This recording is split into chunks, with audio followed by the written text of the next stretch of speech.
Movie की शुरुआत होती है एक गैरेज में, जहां पर ग्रे नाम का व्यक्ति जो कि एक मैकेनिक होता है, वह अपनी क्लाइंट की कार को ठीक कर रहा होता है। तभी एक यूनिक सी कार की एंट्री होती है जो कि पूरी तरह एआई पर बेस्ड होती है। उससे ग्रे की वाइफ आयशा निकलती है। फिर वह दोनों अपने घर के अंदर जाते हैं जो पूरी तरह से एआई बेस्ड फुल्ली ऑटोमेटेड होता है। तब हमें पता चलता है कि यह फ्यूचर का वह समय है जब इंसान ने पूरी तरह से आर्टिफिशियल इंटेलिजेंट में तरक्की हासिल कर ली होती है। यहाँ तक कि इस समय में हर इंसान के अंदर एआई चिप फिटेड होता है ताकि इंसान कम से कम समय में ज्यादा से ज्यादा जानकारियों का इस्तेमाल कर सके। इस समय ग्रे ही ऐसा मात्र इंसान होता है जिनको इन सब चीजों में कोई इंटरेस्ट नहीं होता है। वह इनसे हमेशा दूर रहता है। दूसरी तरफ ग्रे की वाइफ को टेक बहुत पसंद होता है। वह एक बहुत बड़े टेक कंपनी में काम भी करती है, जहाँ पर यह आर्टिफिशियल चिप की मदद से युद्ध में घायल इंसानों एवं सैनिकों को वापस उसकी जिंदगी दिलाने में हेल्प करती है। फिर हम देखते हैं कि ग्रे वह कार अपने क्लाइंट को डिलीवर करने के लिए जाता है और जाते वक्त अपनी वाइफ आयशा को साथ ले जाता है। वो लोग एक सीक्रेट प्लेस पर पहुँचते हैं, जहाँ पहुँचकर उनके क्लाइंट को ग्रे की वाइफ तुरंत पहचान लेती है कि वह एक बड़े टेक कंपनी का ओनर है और काफी इंटेलिजेंट इंजीनियर भी है, जिनका नाम एरन होता है। एरन कार को देखकर काफी खुश होता है और वह उन दोनों को अपनी प्रोजेक्ट में किया हुआ आविष्कार, एक हाईली एडवांस चिप जिसका की नाम स्टेम होता है, दिखाता है और कहता है कि मैं दावा करता हूँ कि यह चिपसेट भविष्य में एक बहुत ही बड़ा तहलका मचा देगा। फिर दोनों अपनी एआई कार में वापस अपने घर की ओर जा रहे होते हैं कि अचानक रास्ते में कार अपना डायरेक्शन बदल लेता है और एक सुनसान से इलाके में जाने लगता है। तभी आशा वॉइस कमांड से उसे सही डायरेक्शन फिक्स करने का आदेश देती है, जो कि कार नहीं मानता। फिर वह समझ जाती है कि किसी ने कार को हैक कर लिया है, जहां वह कार एक सुनसान से रास्ते में हाई स्पीड में जाते हुए क्रैश हो जाती है, जिनसे उनकी गाड़ी पलट जाती है। पर दोनों किस्मतवश बच जाते हैं और हल्की चोट लगती है। तभी वहाँ कुछ बदमाश आ जाते हैं जो कि उन लोगों का शुरू से ही पीछा कर रहे होते हैं और बिना वार्निंग दिए वो आशा को गोली मार देते हैं और ग्रे को गर्दन में अटैक कर देते हैं, जिससे आशा ग्रे के आंखों के सामने ही मर जाती है। फिर मूवी 3 महीने आगे शिफ्ट हो जाती है, जहाँ की एक हॉस्पिटल में ग्रे लेटा होता है और उसे खबर मिलती है कि वह पैरालाइज हो गया है और अब चल फिर नहीं सकता। ग्रे की सेवा और देखभाल उसकी माँ कर रही होती है। वहीं एक डिटेक्टिव कर्टिस जो कि इस केस की छानबीन कर रही होती है, वहाँ पर ग्रे के जाने पे पता चलता है कि वो अभी तक उनके कातिलों का पता नहीं लगा पाई है, क्योंकि सीसीटीवी फुटेज में उनका चेहरा सही से नहीं दिख रहा। ग्रे अब खुद को अपनी माँ के ऊपर बोझ समझने लगता है और अपनी पत्नी की मौत और इन सारी चीजों से काफी टूट जाता है और अपने आप को मेडिसिन के ओवरडोज से आत्महत्या करने की कोशिश करता है, जिससे कि समय रहते बचा लिया जाता है। और फिर हॉस्पिटल में ग्रे का फॉर्मर क्लाइंट एरन वहां आता है और फिर कहता है कि वह उसे वापस पुरानी जिंदगी लौटा सकता है, अपने स्टेम चिप की मदद से उसे वापस चलने फिरने लायक बना सकता है। लेकिन काफी मना करता है ग्रे और अंत में वो एरन की बात मान लेता है और उस ग्रे को अपने एक सीक्रेट लैब में ले जाता है, जहाँ उसका ऑपरेशन करके उसके बोन मैरो में स्टेम चिप प्लांट कर देता है। फिर वह जब होश में आता है तो देखता है कि वह अपना हाथ पैर हिला सकता है और चल फिर भी सकता है। वहीं एरन ग्रे से एक एग्रीमेंट करवाता है कि वह इस चिप के बारे में किसी को नहीं बता सकता, नहीं तो वह इस चिप को डीएक्टिवेट कर देगा, जिसके लिए उसे दुनिया के सामने अभी भी पैरालाइज ही दिखना होगा। एरन ग्रे को बताता है कि यह स्टेम चिप तुम्हारे ब्रेन से कनेक्टेड है, इसलिए तुम्हारा ब्रेन जो भी आदेश देगा यह स्टेम चिप उसे पूरा करेगी। वापस से घर जाने पर एजेंट कर्टस उसे उसकी वाइफ डेथ की फाइल शेयर करती है और फिर वहाँ से चली जाती है। ग्रे यह फाइल देखकर उस पर इन्वेस्टिगेशन खुद ही करने लगता है। तभी ग्रे को एक आवाज आती है कि क्या मैं तुम्हारी इसमें कोई मदद कर सकता हूँ। इससे ग्रे चौंक जाता है। यह आवाज किसकी है? वो आसपास देखता है और कोई नहीं होता। तब स्टेम चिप कहता है, यह मैं हूँ, जिससे ग्रे भी डर जाता है। पर स्टेम चिप किसी तरह ग्रे को शांत कर देती है और बताती है कि मैं सिर्फ तुम्हारी मदद के लिए ही बनी हूँ। फिर ग्रे स्टेम चिप की हेल्प से उस वीडियो में मौजूद एक कातिल की टैटू को एनालाइज करके उसका पता लगा लेता है। ग्रे सोचता है कि यह स्टेम चिप वह सबूत के तौर पर डिटेक्टिव को दे देगा। तभी स्टेम चिप उसे कहती है कि इतना कम सबूत काफी नहीं होगा, हमें और सबूत इकट्ठे करने होंगे। फिर ग्रे उस वीडियो से मिले कातिल के घर जाता है और वहां जाकर उसके कंप्यूटर में कुछ छानबीन रहा होता है। तभी वहां कातिल आ जाता है और फिर ग्रे और उस कातिल के बीच हाथापाई होने लगती है, जिससे कि कातिल ग्रे के ऊपर काफी भारी पड़ जाता है। तभी चिपसेट उसे कहती है, मुझे तुम्हारे बॉडी का एक्सेस चाहिए तो मैं तुम्हारी मदद कर सकता हूँ। ग्रे को ना चाहते हुए भी स्टेम चिप को अपनी बॉडी का एक्सेस देना पड़ता है। फिर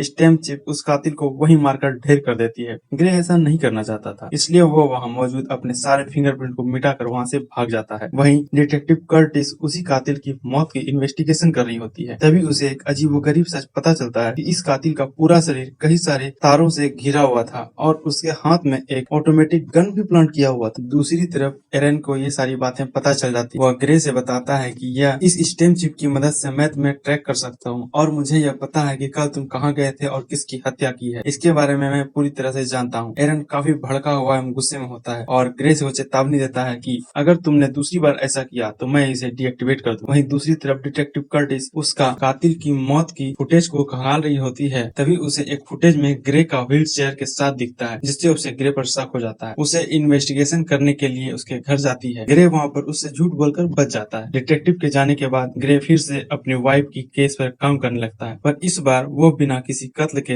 यह करना चाहता है। इसके लिए फिर से वह स्टेम चिप की मदद लेता है और फिर वहाँ से वह एक बार में जाता है जो कि कातिल के घर से एड्रेस मिला था। जहाँ जाकर वह कहता है कि तुम में से कोई मेरी वाइफ का कातिल है, चुपचाप सामने आ जाओ नहीं तो बहुत बुरा होगा। यह सुनकर भीड़ में से एक आदमी बाहर आता है और फिर ग्रे को बातचीत करने के लिए एक रूम में ले जाता है, जहाँ पर उस गुंडे के दोस्त ग्रे के साथ हाथापाई करने लगते हैं, जिसके कारण ग्रे बहुत इरिटेट हो जाता है और स्टेम चिप की मदद से वहाँ मौजूद सारे गुंडों को ढेर कर देता है और एक को पकड़कर काफी टॉर्चर करता है जब तक वो अपने बॉस फिक्स का नाम नहीं बता देता। इधर एरन लोकेशन को ट्रैक कर रहा होता है ग्रे के। उसे हर चीज पर नजर रखा होता है। जब उसे पता चलता है कि ग्रे ने उसकी बात नहीं मानी और वह चिप को डीएक्टिवेट करने लगता है, इसके कारण ग्रे वापस से पैरालाइज होने लगता है। तभी ग्रे को उसका बॉडी का स्टेम चिप एक हैकर का एड्रेस देता है जो इस कमांड कोड को ओवरराइड कर सकता था। ग्रे वहाँ से व्हील चेयर छोड़कर हैकर के पते की तरफ भागने लगता है। वहीं स्टेम चिप ग्रे के हाथों में कुछ पीस ऑफ कोड्स लिख रहा होता है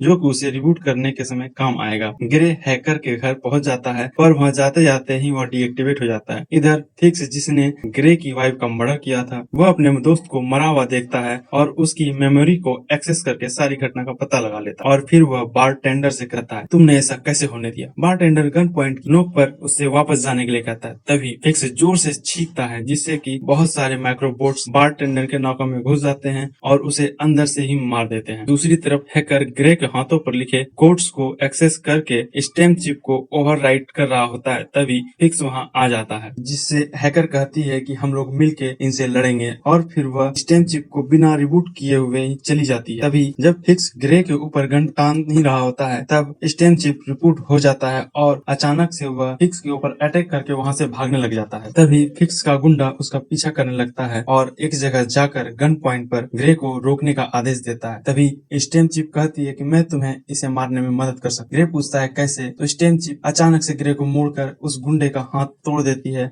और उसके हाथ में लगे बंदूक से उसका भेजा फ्राई कर देती है और फिर ग्रे वहां से भागकर अपने घर वापस जाता है, जहां उसकी माँ उसे खड़ा देखकर हैरान हो जाती है। तभी ग्रे को अपने उस स्टेम चिप के बारे में सारा कुछ माँ को रिवील करना पड़ता है। तभी डिटेक्टिव वहाँ ग्रे के इन्वेस्टिगेशन के लिए फिर से आ जाती है। इस बार वह जाते समय ग्रे के पॉकेट में एक माइक्रोफोन छोड़ जाती है क्योंकि उसे शक हो गया था। डिटेक्टिव के जाने के बाद स्टेम चिप ग्रे को कन्विंस करने लगता है कि उसने फिक्स को एलिमिनेट करना होगा इससे पहले कि फिक्स उसे मार दे, पर ग्रे ऐसा करने से मना करने लगता है। पर स्टेम चिप ग्रे को यह करने के लिए उस्का रहा होता है और बात नहीं मानने पर वह ग्रे की बॉडी पर ओवरटेक करने लग जाता है। तभी ग्रे को पता नहीं चलता कि वह यह सब कैसे कर रहा है। तब इस समय स्टेम चिप उसे बताता है कि जब हैकर ने उसे रिबूट किया था तो उसने ग्रे की बॉडी का पूरा कंट्रोल उसे दे दिया था, यानी कि अब पूरी तरह से ग्रे चिप के कंट्रोल में था और एक रोबोट की तरह काम कर रहा था। यह बात डिटेक्टिव माइक्रोफोन में सुन लेती है और उसे भी स्टेम चिप के बारे में सब कुछ पता चल जाता है। तभी स्टेम चिप ग्रे की बॉडी को ओवर कंट्रोल करके फिक्स को मारने के लिए जा रही होती है और उसके पीछे डिटेक्टिव भी लग जाते हैं। पीछा करते हुए स्टेम चिप डिटेक्टिव को देख लेता है और फिर सड़क पर डिटेक्टिव की कार को क्रैश करवाकर उसे चकमा देकर वहाँ से भाग जाता है। ग्रे फिक्स को अंत में ढूंढ निकालता है और उससे गन पॉइंट पर सवाल पूछता है कि तुमने मेरी पत्नी को क्यों मारा। तो इस पर फिक्स कहता है कि मैंने तुम्हारी पत्नी को नहीं मारा, मुझे तो तुम्हें पैरालाइज करने के लिए पैसे मिले थे और तुम्हारी पत्नी तो टाइम पास में मारी गई। यह सुनकर ग्रे का मुंह सटक जाता और फिर ग्रे एवं फिक्स के बीच काफी लंबी लड़ाई शुरू हो जाती है। अंत में ग्रे फिक्स को जमीन पर पड़े शीशे में धकेल के मार देता है और फिर ग्रे फिक्स की मोबाइल में वॉइस कॉल में चेक करता है, जिसमें उसे एरन के द्वारा ग्रे को पैरालाइज करने का ऑडियो मैसेज मिलता है। इससे वह समझ जाता है कि एरन उसे अपने स्टेम चिप के एक्सपेरिमेंट के लिए इस्तेमाल करना चाहता था। तब ग्रे एरन को काफी गुस्से में कन्फ्रंट करता है और उससे पूछता है कि तुमने ऐसा क्यों किया। तभी वहाँ डिटेक्टिव कर्टस भी आ जाती है और ग्रे को शांत करने की कोशिश करती है। तभी ग्रे डिटेक्टिव पर अटैक कर देता है और स्टेम चिप उसे मारने की कोशिश करने लगता है, पर ग्रे ऐसा नहीं करना चाहता। इसी बीच डिटेक्टिव ग्रे को इलेक्ट्रिक्यूट कर देती है। फिर एरन ग्रे को बताता है कि यह मैंने नहीं किया, बल्कि स्टेम चिप का सारा कुछ किया धरा है। मुझे भी स्टेम चिप नहीं मैनिपुलेट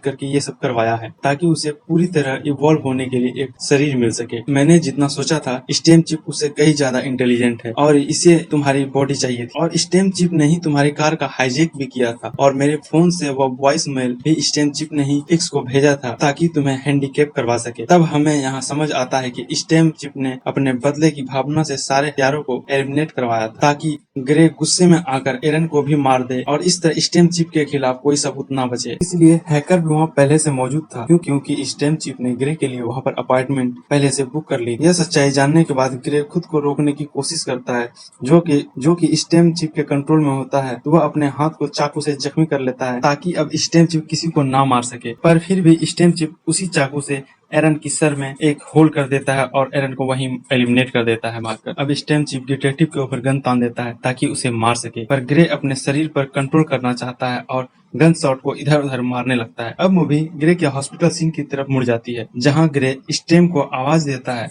पर उसे कुछ सुनाई नहीं पड़ता। फिर अचानक उसे अपनी मरी हुई पत्नी दिखाई पड़ती है, जिसे बताया जाता है कि एक्सीडेंट के कारण वो बहुत दिनों से बेहोश पड़ी थी। तो क्या यह सब जो हो रहा था वो एक सपना था? तो जी नहीं। अब मूवी की सीन वापस वहीं लौट जाती है, जहाँ स्टेम डिटेक्टिव के ऊपर गन ताने हुए खड़ा था। डिटेक्टिव ग्रे को जगाने की बहुत कोशिश करती है, पर स्टेम उसे एक शॉकिंग बात बताता है कि ग्रे अपनी दुनिया में खुश है, जहाँ वह रहना चाहता था, और अब ग्रे की बॉडी पर स्टेम चिप का फुल कंट्रोल होता है। यह कहते ही वह डिटेक्टिव पर गोली चलाकर उसे भी एलिमिनेट कर देता है। अब ग्रे की बॉडी पर स्टेम का पूरा कंट्रोल होता है। ग्रे स्टेम चिप के द्वारा बुने गए उसके मस्तिष्क के जाल में अपनी वाइफ के साथ हैप्पीली खुश होकर फंस जाता है और मूवी यहीं खत्म हो जाती है।